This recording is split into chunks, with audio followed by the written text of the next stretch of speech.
ദൈവത്തിന് സ്തുതി. പ്രഭാതകിരണത്തിലേക്ക് സ്നേഹവന്ദനം. ഭാഗം 2219. ഇന്ന് ജനുവരി മാസം 27-ാം തീയതി. അങ്ങനെ 3 നോമ്പിന്റെ 2-ാം ദിനത്തിലെത്തി. എല്ലാ യാത്രകളെക്കാളും എത്രയോ പ്രധാനപ്പെട്ടതാണ് ഒരുവൻ അവനവനിലേക്ക് തന്നെ വളരെ അപൂർവമായി നടത്തുന്ന യാത്ര. യോന പ്രവാചകനെ ഓർത്താൽ മതി. അവനവനിലേക്കൊന്ന് പോകാതെ അയാളും പോവുകയാണ് തന്നിഷ്ടങ്ങളുടെ ഏതൊക്കെയോ ലോകത്തേക്ക്. സ്വന്തത്തിലേക്കൊരു യാത്ര ഇടയ്ക്കിടയ്ക്ക് പോകണം. മനസ്സിന്റെ സഞ്ചാര വഴികളെ ചികഞ്ഞൊരു യാത്ര. ഓർത്തു നോക്കൂ, നമുക്ക് കണ്ണുണ്ട്. പക്ഷേ ഈ കണ്ണ് എന്ത് കാണണം, എന്ത് കാണരുത് എന്ന് കണ്ണല്ലല്ലോ തീരുമാനിക്കുന്നത്.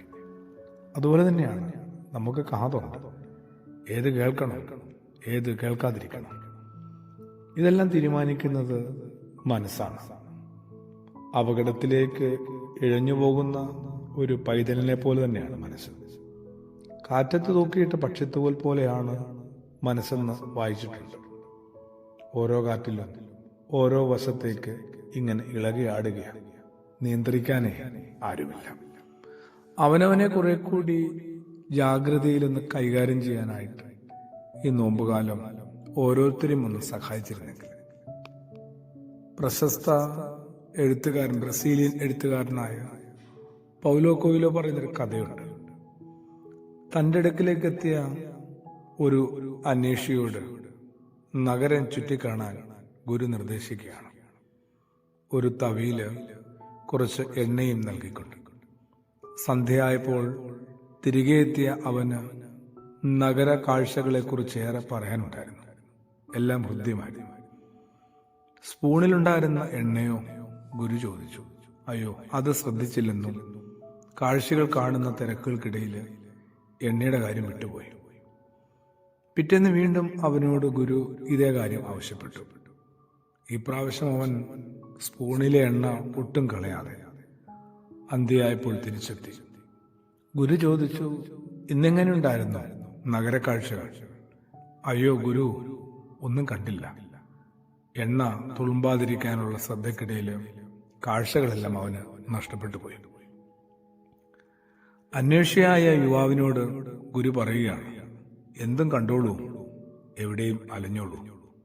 എപ്പോഴും ഒരു തുള്ളി തുളുമ്പാതെ എണ്ണ ബാക്കിയുണ്ടാവണം. അതിലാണ് ജീവിതത്തിന്റെ ശ്രേഷ്ഠത.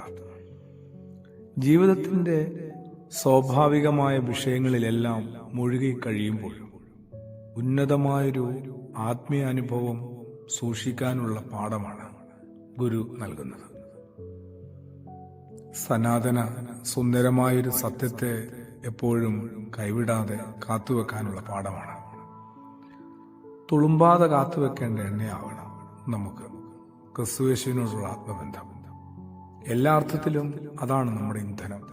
തിന്മകളുടെ കല്ലും മുള്ളും കാലിൽ തട്ടാതെ കുതിക്കാനുള്ള വഴിതെളിച്ചം ഇതാണ്.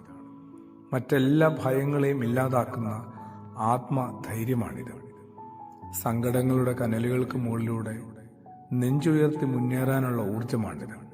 ഒഴുക്കിനൊപ്പം ഒഴുകാനല്ല, ഒഴുക്കിനെതിരെ നീന്താനുള്ള ആത്മബലമാണ്. അങ്ങനെ നമ്മൾ കുറെ കൂടി നമ്മളെ തന്നെ ഒന്ന് നേരെയാക്കിയിരുന്നെങ്കിൽ. പ്രാർത്ഥനയോടുകൂടി ആമേൻ.